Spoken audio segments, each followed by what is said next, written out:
they're still serving. You can quickly eat and come. Hare Krishna. Hare Krishna. That's better. Things will go all the way to Goloka, no?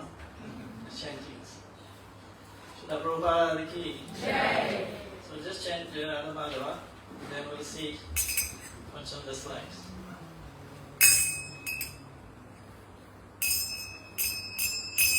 I don't know who's setting the light. Yeah, it's Can you put it there so you see the screen?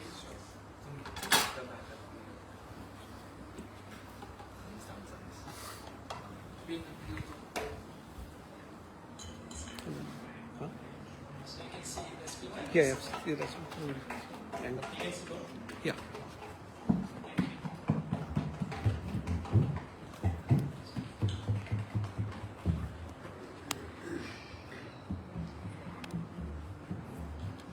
So please keep your phones on silent or turn it off.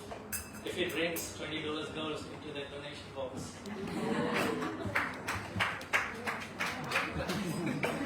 Someone's keen to pay.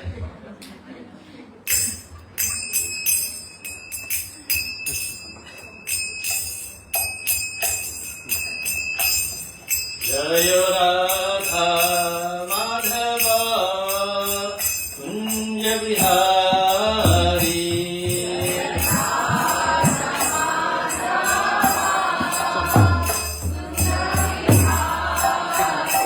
Jaya Radha Madhava Kunja Vihari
Jagannath Baldev Subhadra ki, Namo Nitai ki, Srila Prabhupada ki, Nant Koti Vaishnavinda ki, Jai Nitai Gaura Prakada ki.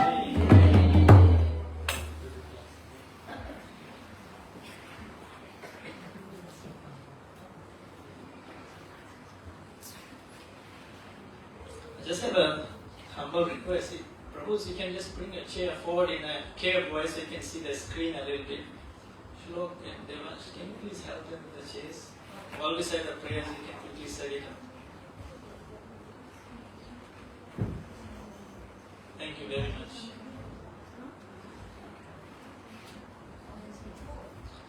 So we can recite the Mangalachana prayers together. Om Ajnanatimirandasya Jnananjana Shalakaya Chashurunnitam Yena Tasmai Shri Gurave Namaha Namo Vishnu Padaya Vishnu Prasthaya Bhutale Srimate Bhakti Vedanta Swami Niti Namine Namaste Saraswati Devi Gauravani Pracharine Nirvishesha Shunyavadi Ashtakareshwarine Vanchakalpatarubhyasya Vikasindhu Mahevacha Patitanam Pavanebhyo Vaishnavebhyo Namo Namaha He Krishna Karuna Sindhu Dinabandhu Jagatpate Gopesha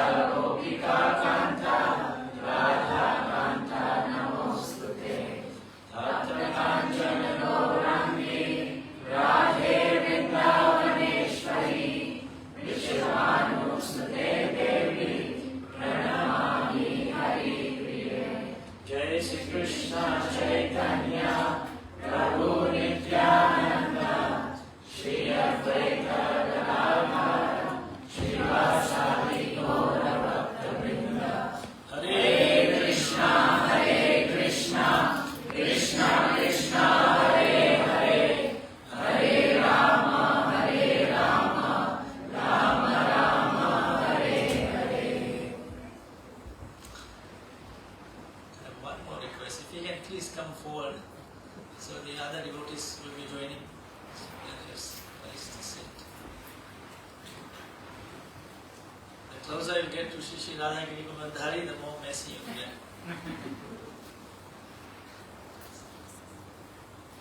Thank you so much. Okay, so what was yesterday? Why was yesterday so special? Valentine's Day. Valentine's Day. Why is it special? We were remembering Saint Valentino. Right. So it's honor. Actually, they say in Rome they give a big feast in memory of Saint. Yeah, Valentino, Valentino. And it also, and then his message was to share love, humanity with your loved ones. Like whoever you love, you just share some nice things, nice gestures like that. But who is our Valentine? Krishna. Krishna. Can you imagine if you share all your feelings, your love and everything with your most? Like, that's why he's called Surit Krishna. Surit Krishna means he's the best of friends. Right? So, can we make from today, can we make Krishna our Valentine? Yes. And if, just remember one thing, if Krishna becomes your Valentine, he'll expect every day flowers, he'll expect every day nice bhoga, he'll be your Valentine for life. We just can't get out of it. Choose your thoughts wisely. But there's no harm in making Krishna our Valentine, okay?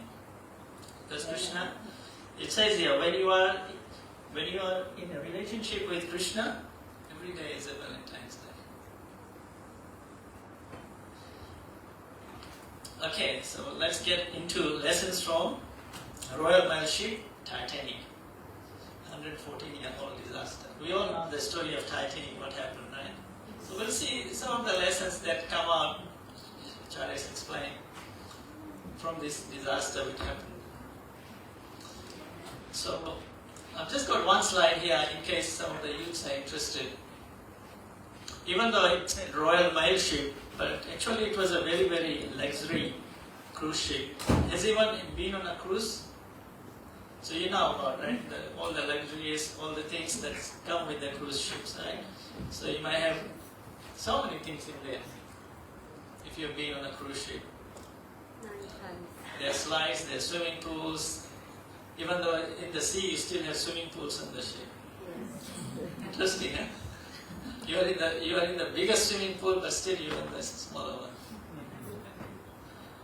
one. So construction was in 1909. You can get all this information online. But the capacity of that was 3,327.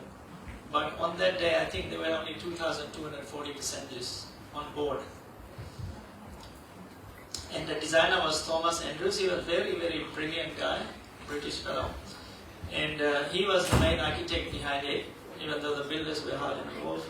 So it started on the journey, and on the very first journey, in the early morning of 15th April 1912, it sank.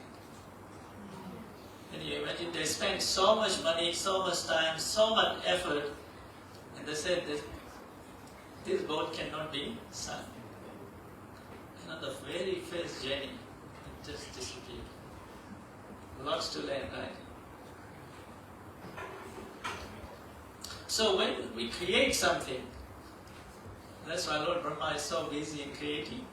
Like when you create something, it takes effort, it takes time, energy, money, determination, perseverance. So many things is involved. Say for example, even if you're making a pot, there's still so much needed. So much effort is needed. But if you have to break up earthen pot, what do? Anyone can do that. You just drop it from here. Boom, finish, gone. In 2 seconds. So you spend like an hour making the thing, and you spend how much to break it? Seconds. Doesn't take long to destroy things, right? Even to destroy a house, you bulldoze it, it's gone. It takes 1 year to build it. So that's why creation takes a lot of effort. Destruction, not much. But more than creation is needed in, the efforts needed in maintenance. How many of you are married here? For how long? For how long? There's another question. So we all know as Grihasthas how much effort is needed just to maintain our little families, nuclear families of like 4 or 5, whatever. So much effort is needed in maintenance. Even in starting relationships, right? If you're youth, you're young, you're looking for a boy, you're looking for a girl, still you need to put in any effort. They don't just disappear on the road. Is that right, Shlok? Yeah. Right? So the girls on the boys, they all want. They want a partner who doesn't cheat, doesn't lie, doesn't shout, doesn't fight, he's handsome, has lots of money, and it does not exist. So where are we going to find such a person? There's only one person. Everyone is three here. Krishna is the only one who has got all the qualities. So, destruction is not difficult, creation is a little bit difficult, maintenance is the most difficult part. Right? Sometimes it's said, if a boy and girl are there, they say, wow, love at first sight. What's the next thing? Divorce at first fight. It happens. Because of the effects of Kali Yuga and the 3 modes of material nature, we are always controlled by these 3 modes of material nature. Even there is a small misunderstanding, we just go our own ways. There's no solution. Isn't it? You hear all the time. So anything we do in this world, even if you have to start, like somebody joins a gym, initially you have to get out of the bed, 5 a.m., go. It's very difficult. But once you get into the habit of it, then that is easy.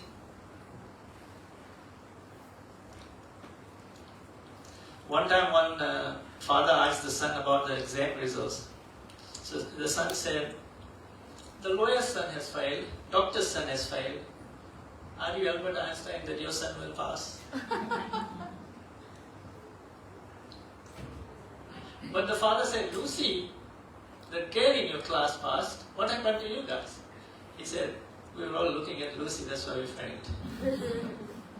So, everything is difficult in this material, everything is challenging. We have to put in the effort.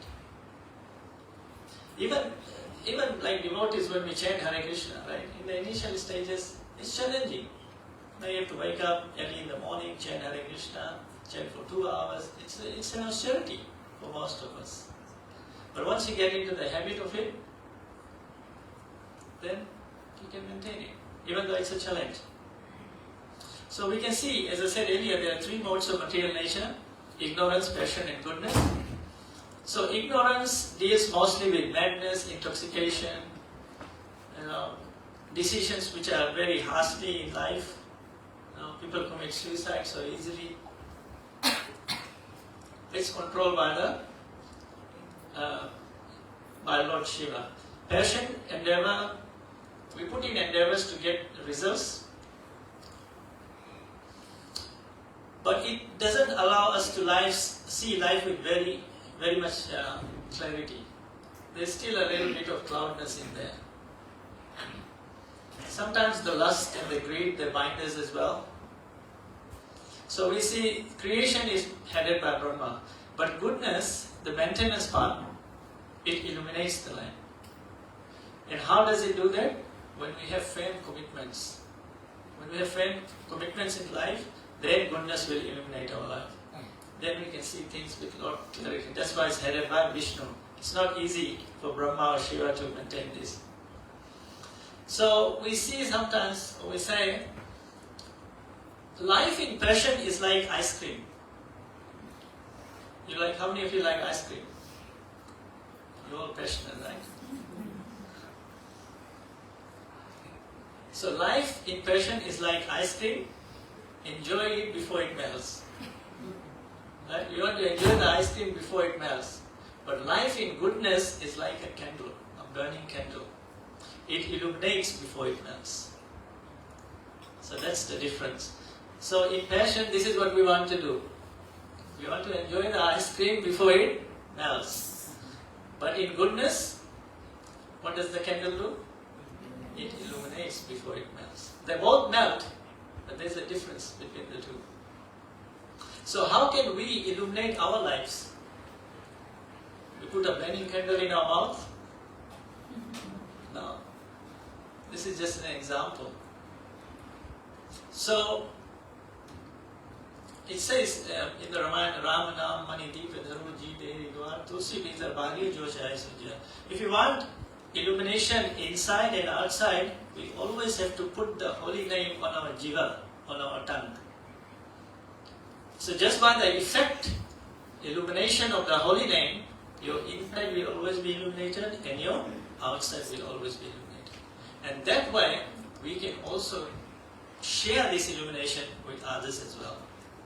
That's how a devotee's life is. It illuminates others' lives until the last moment, until the candle burns out and finishes. That's a devotee's life. If you are a devotee of Krishna or Vishnu, that's how our life should be. We should be illuminating in such a way that we are burning and illuminating others until the last breath. So in goodness, that's how our lifestyle should be. We should find a path, we should find a road. I think Bhagavad Gita chapter 14 talks about the 3 modes of material nature. Is that right? Yeah. So if you want to read about the 3 modes of material nature, goodness, passion, and ignorance in detail, Krishna talks about it in Bhagavad Gita chapter 14. So this one, Thomas Andrews said, a ship that even God could not sink. Such a proud statement, right? A ship that even God could not sink. We can't even handle God's material energy here. And we want to challenge God.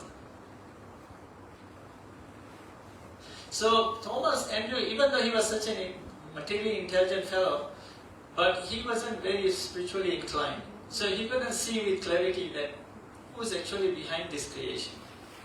He thought that he created the Titanic. Something that will never sink. And everyone on the ship believed him because he was the architect. He was the one who created it. And right on the very first voyage, you ready for it? Let's see.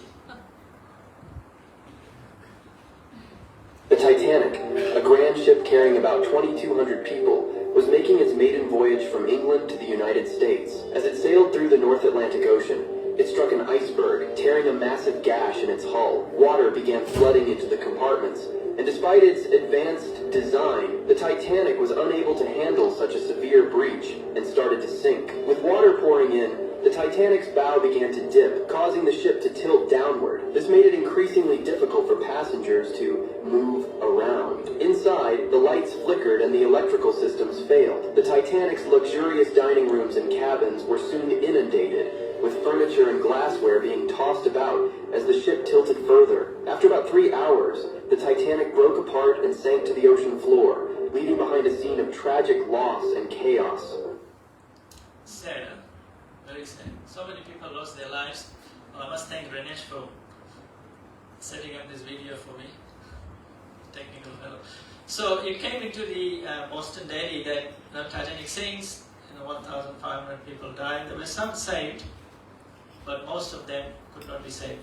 So pride comes before the fall. That's one lesson, right? Lesson number one. Then pride comes before the fall.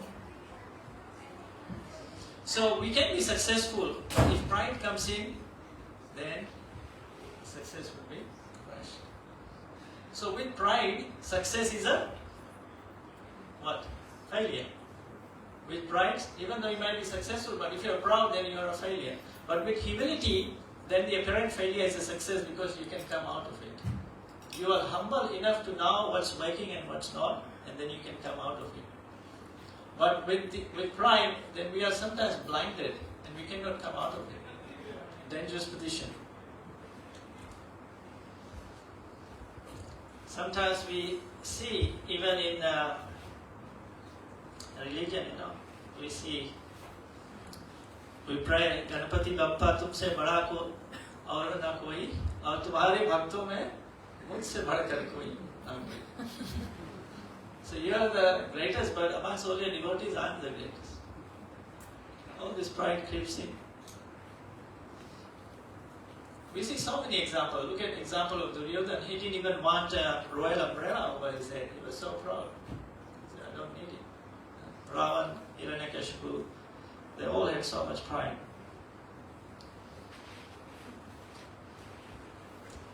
So one time, a king asked his minister, what's the daily job of God? Interesting question, right? What's the daily job of Krishna? What does he do? Actually, he does nothing. But so the minister couldn't answer. He was going, and on the way he found a farmer, and he said to the farmer, this is the question the king has asked me. I have no answer. Do you know? Can you please? And he said, yeah, I know the answer. Very simple. He said, come back tomorrow morning, we'll go together to the king. So they went to the king, and the king said, okay, what's the daily job of God? And this farmer said, can you please come down, then I'll tell you. So the king came down on the throne, and then the farmer went and sat on the throne. And he said, my dear king, now you ask. The king said, why are you doing this? He said, because knowledge is descending. It's coming down. Now you are in a proper position to understand what I'm going to say. And he said, the daily job of God is to pull down those who are proud and uplift those who are humble. This is what God does. So that was the lesson there. Pride comes before the fall. How many of you know this person? Yes, John Lennon from the Beatles. Very famous band, the Beatles. But John Lennon said that there was no one more famous than the Beatles. And even the Christ was not that famous. Within a year of saying that, he was gone. This is a Brazilian president long time ago, Tancredo Neves. He said if he got 500,000 votes, then even God cannot stop him from becoming president or so on in the next day. What happened? He died in the night before his swearing ceremony in the morning. So we cannot challenge Krishna like that, right? This is contemporary history. So humility, this is lesson 2. So we know how the pride works. Humility is the key to progress. We'll come back to that. So this is C.S. Lewis, Clive Staples Lewis. He was a British writer, and he said, can we read together, please? Humility is not thinking less of yourself, it's thinking of yourself less. One more time, please. Humility is not thinking less of yourself, it's thinking of yourself less. Can you explain what that means? Yes, Madhuri. So it's like humility, that means we should not talk of ourselves. Like we do this. Like we should not take of ourselves pride Okay. for the things what we do. Yeah. It is not thinking less of yourself. Anyone else can help, Madhuri? Yes. Is it not thinking less of yourself, as in you don't like down yourself, like don't talk negative about yourself, and it is thinking of yourself less, which means you've got other people. Okay. It's a good angle as well. Paul, Prabhu? It's not thinking that you're inferior. It's just not focusing so much on yourself. Yes. Kind of, yeah. So humility is not thinking less of yourself. That means you are capable of doing things. Krishna's energy, we are all Krishna's part and parcel. We are capable of doing things. So we should not think less of ourselves. But how do we do those things? By thinking ourselves less. In a humble state of mind. Right? So how do we cultivate humility? How can we cultivate this quality of humility? Be humble. By setting aside ego. Sorry? By setting aside ego. By setting aside our egos. Very nice. Anyone else? Be down to earth. Sorry? Down to earth. Down to where? Always remain grounded. Yes, Mani. You open your heart, To? serving God. Yes, when you open your heart to serving God. Very nice point. Good. So we should not hanker for things, material gains, profit, adoration, followers, all these things. We should hanker. It says, na sochiti, na kanchati, right? We should not hanker for things that we don't have, and we should not lament for things that we have lost. Why? Because we never owned it in the first place. Everything is owned by the Supreme Personality of Godhead, Krishna. So in this such a humble state of mind, then we can chant the holy name of the Lord constantly, like Haridas Thakur. At least we can follow in his example. Life's lesson. This is very nicely, just in 2 sentences, Chaitanya Charan Prabhu, he is like on the spot always. Humiliation is false ego frustrated, and humility is false ego rejected. Does it make sense? Yes. If we reject our false ego, as Prabhu said, we'll try to become humble. If not, then we'll be frustrated. It can't get any simpler than that. Right? So if we reject the false ego, we'll be humble. And if we cannot do that, it's not easy exercise. It's easy for me to sit here and say, but in practical terms, there are lots of hoops, lots of challenges. Huh? Humility is they don't know the reality also people. Sorry, Madhuri? Humility is something without knowing the reality, what's going on also it comes to humility. Yeah. If you know the reality, then we can be more humble. That's true. So humility means to focus on how we can serve, not on what we deserve. Right? So humility means we should focus our energy and efforts on how we can serve you better, not on what we deserve, or what we deserve to be served. And we discussed that about letting go of ego. Why? Because ego always comes in our purpose. And on Monday we discussed what's our purpose of life. Maharaj was saying, purpose of life is, we are Jiveva, Swarupa, Nitya Krishna. We tend to be servants of Krishna. So what's the purpose of our life then? To serve, to spread the message of Krishna, right? That's the purpose of life. Krishna for this. Lord Chaitanya says, Amara Agya hai, Guru Tari Upidesh. We become spiritual masters and deliver the whole world. So once Srila Prabhupada was asked, I said the other day, why Maya is so strong? Srila Prabhupada immediately replied, because our purpose is not strong. If our purpose is strong to serve Krishna, then Maya cannot enter. So we see in the beginning of Bhagavad Gita as well, that Arjuna didn't want to fight, right? Is that right? Yes. Yes. Arjuna didn't want to fight. And Krishna is trying to convince him by giving all this knowledge of Bhagavad Gita. So do you think Arjuna was humble that he was not trying to fight? Or was it his ego that was stopping him from fighting? What do you think? Humility. He was afraid of killing his relatives. Yes, guiltness, Attachments. attachments. Yes, anything else? Compassion. Yeah, compassion. Well, he was trying to show Krishna that he is trying to be humble, but Krishna is saying, by your actions you are not humble. Humility means to follow the instructions what Krishna is saying. Then we become humble. Not that, oh, Krishna is the Supreme Personality of Godhead. But then I'll do my own thing. And you said, I don't want to fight.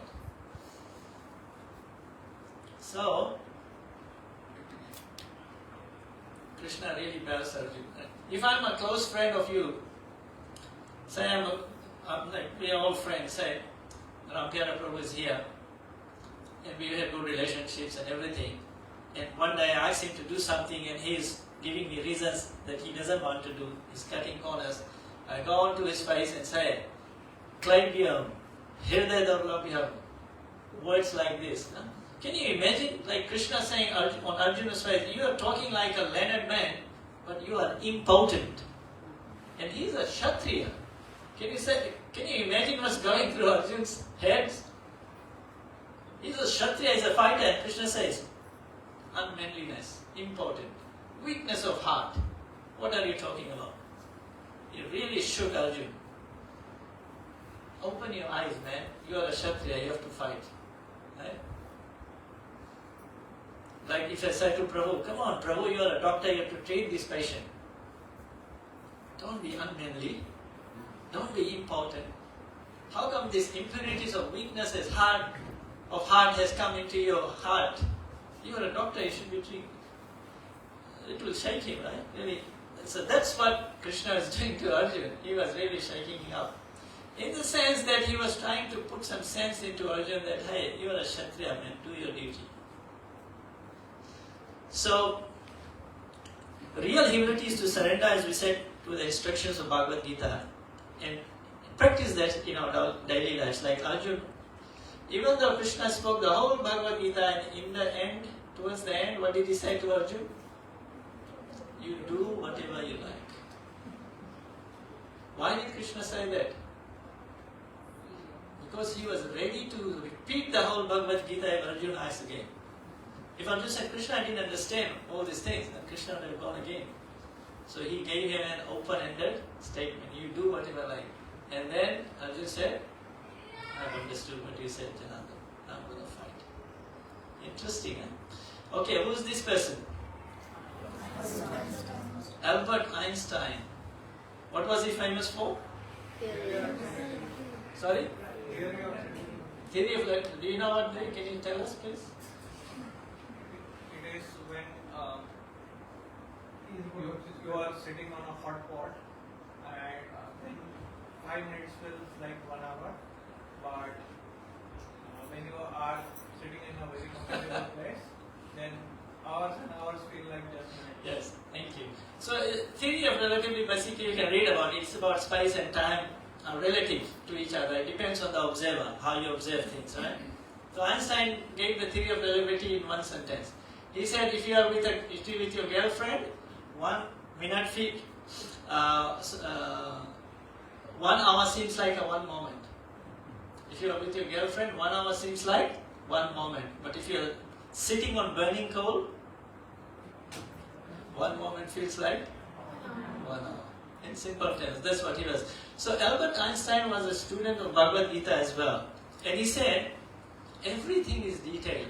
I just want to understand the mind of God. He was so humble. He was a student of Bhagavad Gita. Who is this person? Say Isaac. Newton. And what's he famous for? Huh? What's one thing he's famous for?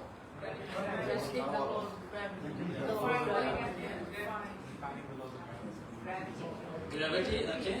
And one more thing. Huh? Apple dropping?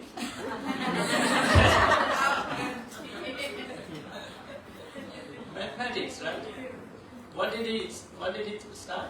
Mathematics? What's he famous for? Calculus, yes. So one time, Sir Isaac Newton was walking on the beach and he picked up a pebble and he said to himself, what is the value of my knowledge compared to this? My knowledge is like this pebble compared to this vast knowledge of God. So then he came and he named his branch of mathematics Pebbles. So in Latin it means calculus. Thank you, Mataji. So he was being humble as well. Whatever we are doing, we are contributing, but everything belongs to the supreme absolute truth. But nowadays, if we solve one little maths problem, we say, oh, I did it. Say Isaac said it all because of the Lord's mercy. We have to learn so many things, right? So there are two words here, Vinay and Vijay. Vinay means Namrata, means humility, and Vijay means brings pride. We can be successful, it doesn't mean you don't be successful, but with humility, then you'll go a long way. Again, we come to Arjun. Humility is the key. So Arjun was a very, very powerful warrior, as we all know. Victory was his all the time. They got Hastinapur, they got everything they needed. Even though they had to go through some challenges this time, but in the end they got there, right, by the mercy of Krishna. So when Krishna, he rounded up his earthly pastimes and he went back home, Krishna's queens in Dwarka were unprotected, so Arjun went to bring them to Hastinapur. And what happens on the way? This cowherd man, who had no weapons, just some sticks, they beat Arjun up and they defeated him and they took all the queens for him. And Arjun was standing there thinking, what just happened? I am the Sarvashesh Dhanurdhari. I have the same weapons which I used in the battlefield of Kurukshetra. Same chariot, same arrows, bow, horses, everything. And still I'm defeated. Then he realized that his victory in Kurukshetra was because of the presence of Krishna. That was his reflection. So it requires a lot of humility to recognize that there are factors beyond our control to achieve success. And this is one thing that the manufacturers of RMS Titanic lacked. So Krishna actually didn't sink Titanic.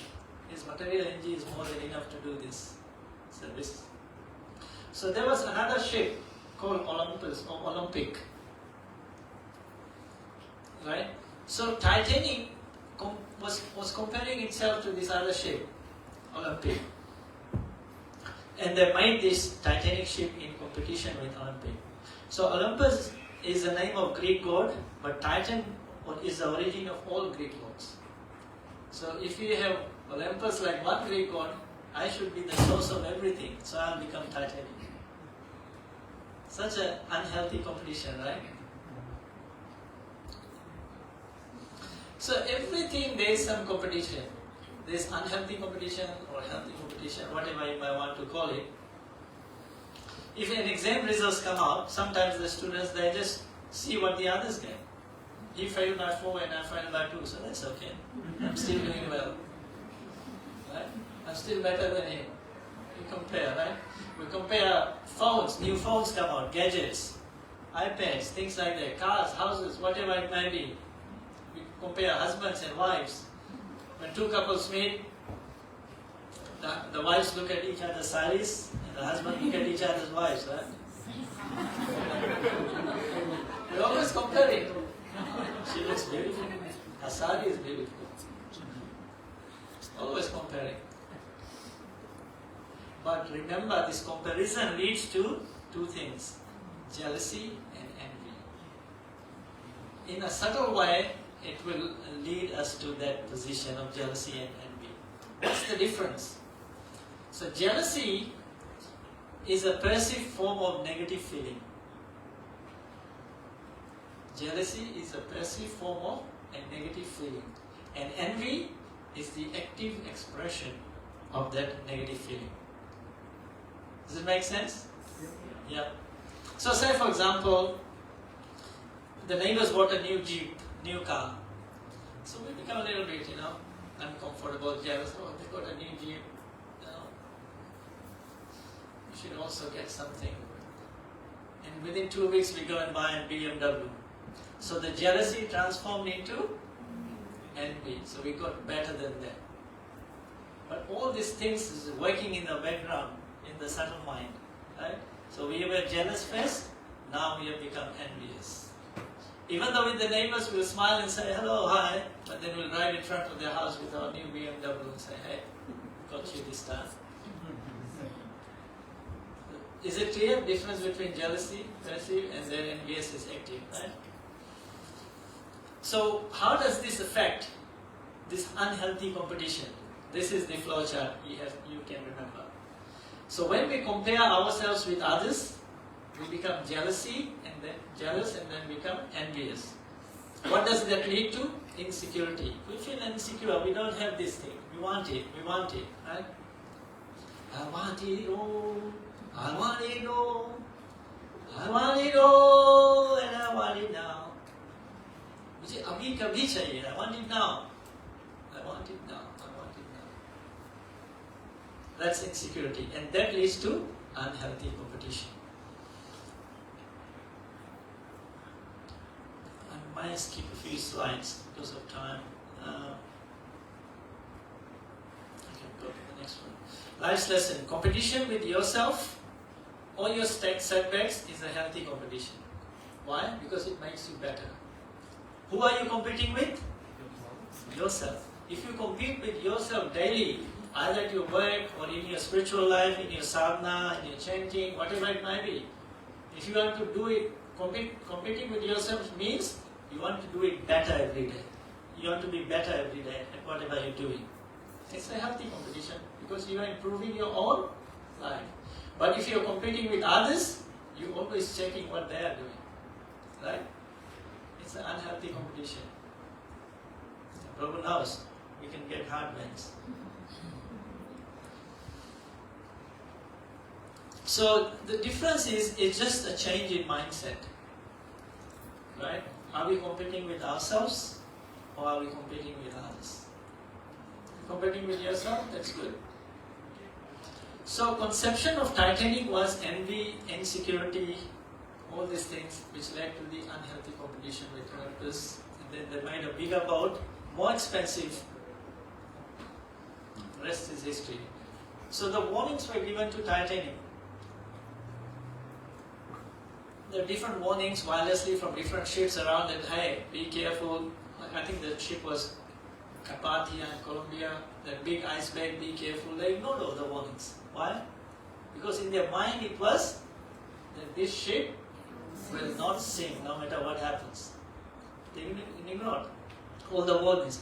Sometimes in our lives we get warnings as well from our friends, maybe from our wife or husband, from our kids, from sadhus.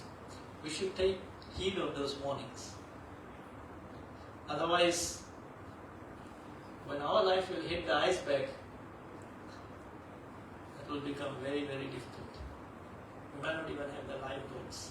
So if you're intelligent enough, we take the warnings. So we can see our life is like a ship. the Guru is like the captain and the scriptures are like the favorable waves. I think Bhavamai Mataji spoke very nicely last Saturday about the importance of accepting a spiritual master. We should all have a Guru. Because he is the captain of the ship of our life. And the scriptures which guide us are our favorable winds. Right? Our favorable winds. Sometimes we might be, like Maharaj gave a very nice example yesterday, that when we fly from one point to another, we are on a flight path. But he says 75% of the time, the flight is not on the exact path. Sometimes because of weather conditions, it will go up, above, or below the path. But the thing is, it will reach the destination. So our flight path should be like that. Even though there might be distractions in life, but because we have our captain like Srila Prabhupada, our ship will reach the destination. So we'll miss the icebergs, right? So to say, if we follow the guidance. It says in the scriptures, one who has unflinching faith in Guru, all the imports of the Vedic knowledge are automatically revealed within the heart by the mercy of Lord Sri Krishna. You don't have to make extra endeavor, extra effort. So, not to get carried away. Why? Because everything happens for a reason. If something is beyond your control, then why worry? And if you are able to make something better, then why worry? Either way, you don't have to worry because everything is owned and controlled by the Supreme Personality of Godhead. So one time, you probably know this story, one king's minister said to the king that, "Oh king, God is always right." And one day, the king was doing something, he cut his finger. And then the minister said, "Oh, you cut your finger, my dear king. But don't worry, God is always right." So the king got upset, he put him in prison. So next day the king went hunting, he was caught by the tribes, and they wanted to sacrifice him. But as soon as they took him forward, what did they see? His finger was missing, so they released him. And the king came back and he said, "Wow, narrow escape. I just came back." And the minister said, "See, God is always good. Whatever he does is right." He said, "Why do you say that?" He said, "Because if I wasn't in prison, I would have been with you and they would have sacrificed me." The king understood. He said, my dear minister, you are very intelligent. And he accepted that God is always good and God is always right. He does the best always. So this is the positive attitude we should have. That whatever Krishna has given us, we should be grateful. Not grateful, but grateful. Right? Like we can see an example of Srila Prabhupada. He went on a cargo ship to US. This one, RMS Royal Mail ship, even though it was a cruise ship, it went. But because they were so proud, they were finished in their first voyage. Srila Prabhupada, even though went on a cargo ship through this rough Atlantic Ocean, he had how many heart attacks? 2 or 3? 2. Okay, that's your homework to find out. How many heart attacks did Srila Prabhupada have on the Jaladuta? And Prabhupada said, if another one would come, then he'd probably not survive. But then he said, "Oh Krishna, you brought me here for a reason." He was so surrendered, so humble. And then he crossed the ocean. That's a devotee, he's always surrendered. This is the difference between Srila Prabhupada's trip and the trip of Titanic. So devotee, and I was just thinking, because the sea was so rough, because of the presence of Srila Prabhupada, probably the Jaladutta was able to sail through. Because Krishna's devotee was there. Krishna had to protect him. He had to save. So Srila Prabhupada actually created, when he went to America, he created this big revolution. He created this Titanic. Right? And he created this house, a big ship, on which everyone can come. We just have to climb the ship, that's all. And Srila Prabhupada is our captain. So these are the take-home points. Creation and destruction are not as challenging as maintenance. Why? Because maintenance needs more effort. We can see it in our daily lives as well.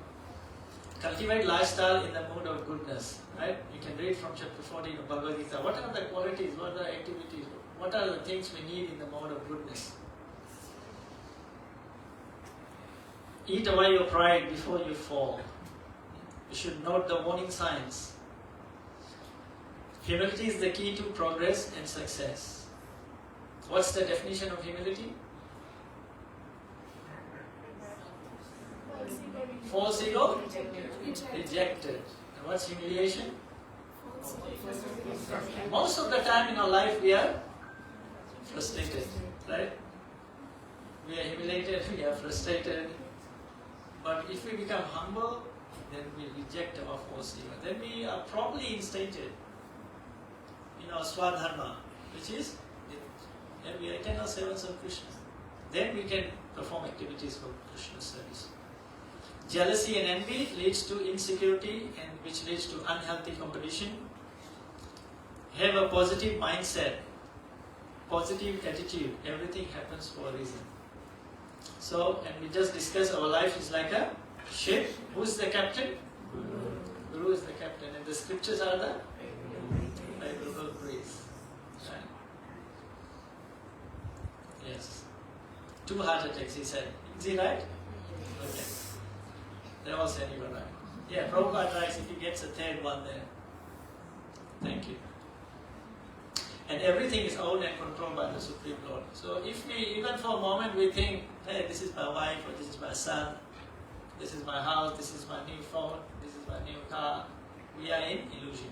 Prabhupada says we have to get out of this cloud of illusion, which is always covering us. Once we are out of this illusion, then we can see things very clarity. That means we are situated in goodness. Until then, we are still acting under passion and ignorance. But if we see things with a lot more clarity, the way Krishna speaks the Bhagavad Gita, and we apply that in our daily lives, that means we are situated in goodness. But that's not the end. If you want to achieve Krishna, where do we have to take ourselves? In pure goodness. Yes. Can you weld a piece of wood to iron? Why not? You can't. But can you weld a piece of iron to another piece of iron? Why? Same material, right? They are the same quality. So we are all part and parcel of Krishna. It's like a drop from the ocean. Same quality but different quantity. It's just a drop and then there's a big ocean. If you analyze in the lab, the qualities in the drop and in the big ocean will be the same. So similarly we are part and parcel of Krishna. We have the same quality but in a smaller. So if iron can only be welded to iron, and if you want to connect ourselves to Krishna, Krishna is in the mode of pure goodness. So we have to elevate ourselves above the 3 modes, ignorance, passion and goodness, and situate ourselves in the mode of pure goodness. Then we can be welded to Krishna in his pastime. Otherwise, it's challenging. And the best way, Prabhupada ji says, is, as we said, if we want to illuminate ourselves by doing what? Hare Krishna, Krishna Krishna, Hare Hare, Hare Ram, Ram Ram, Hare Hare. That way our inside will be illuminated, our outside will be illuminated, and then our surrounding will be illuminated. Right? And become like a candle, right? Live our life like a candle, not ice cream.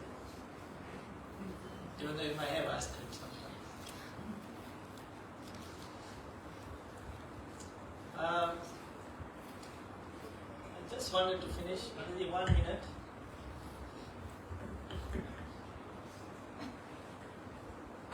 So all glory homage to Srila Prabhupada. Srila Prabhupada ki.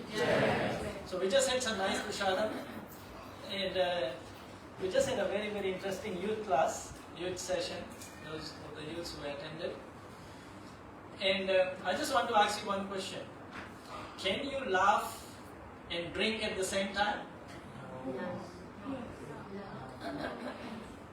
This is not related to Titanic, by the way. If you drink, can you laugh at the same time? No. But I can show you, we can do. Shall we try? Yeah.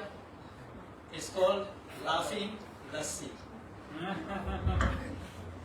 It's fun. Let's try that. So, you just hold the cups, the 2 cups. Everyone please, hold the 2 cups. It's interesting. I'll put it up so you know. Hold the 2 cups. Imagine it's full of lassi, and when you are drinking the lassi, it falls all over you. And you look at others. See? Even before drinking, they are laughing. So you mix the lassi, right? 1, mix it, right to left, left to right, and drink it. Ha ha ha ha ha ha! That's right. I didn't hear anyone laugh. One more time. Left to right, right to left, and drink it. Come on, Prabhus, the Madhajis are louder than you. This is your chance, last time, right? Mix it again. Left, right, drink it. Now, I'll do it one more time. This time, this is the tricky one. You have to laugh without making any sound. Okay? If you make a sound, you'll have to. Okay, ready? 1, 2, drink it.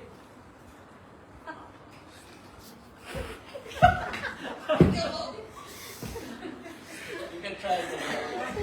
Thank you very much for your kind attention. Srila Prabhupada ki. You can try this laughing lesson. See, you can now drink and laugh at the same time. So we'll all rise for Aarti now. That is ready. And please sing and dance loudly in the kirtan. You can jump as high as possible. Just don't jump into the fence. Srila Prabhupada ki.